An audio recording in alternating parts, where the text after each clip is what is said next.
World's editor-at-large Ahmet Alioglu joins us now live from Leicester here in the UK. Ahmet, EU condemnation, US sanctions.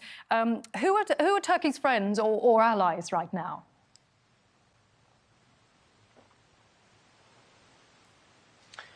Well, Selina, last week the UN Security Council failed to pass a statement against Turkey's cross-border operation or counter-terrorism operation.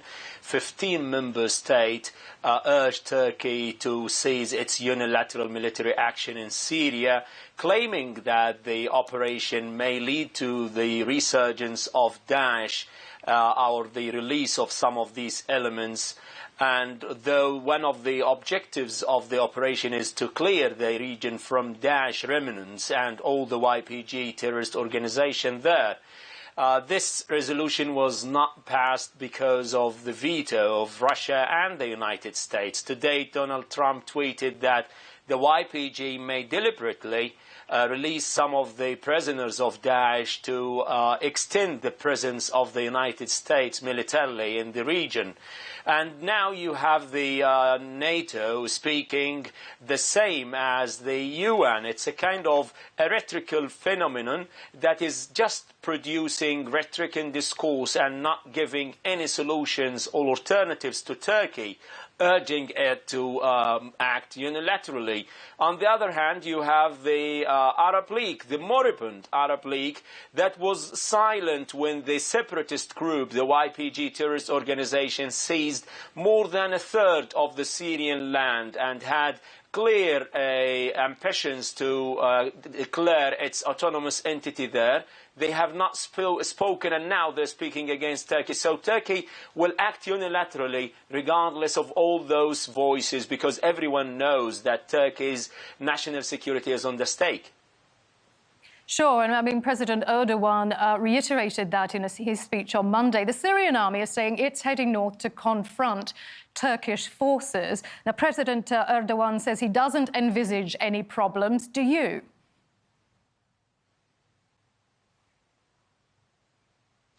That's a very ridiculous kind of position of the Syrian regime. If they have such a courage, such a power, why haven't they confronted the YPG separatist group, the terrorist organization that controlled 1/3 of the Syrian land and have declared ambitions to declare its autonomous entity on the swaths of northern Syria?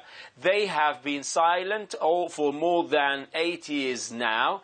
And now they're speaking because Turkey is trying to clear the region from these elements, from these terrorist organizations.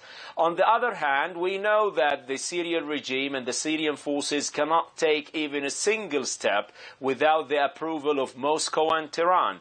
And these two capitals understand and discern the sensitivity of the operation and the concerns of Turkey in the region. So I don't think that these kind of threats of the Syrian regime are actual, they do not have the courage to do it. They've tried it at the time of the Afrin operation, and they're trying now to show that they have the power to extend the cooperation with a terrorist organization that hijacked the lands of Syria for more than 8 years and marginalized the Arabs, the main majority population in the region. It is very paradoxical and ironic, to be honest.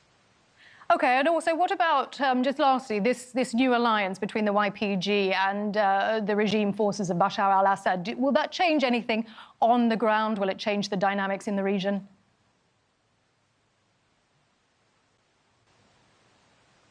Well, as I've told you, Selina, the regime does not have the power. He doesn't have the leverage. He doesn't have the upper hand. Who has the upper hand is the Iranians and the Russians. Now, if the YPG wants to come closer to the Russians already know that this is going to be the losing horse. They're not going to pit on them.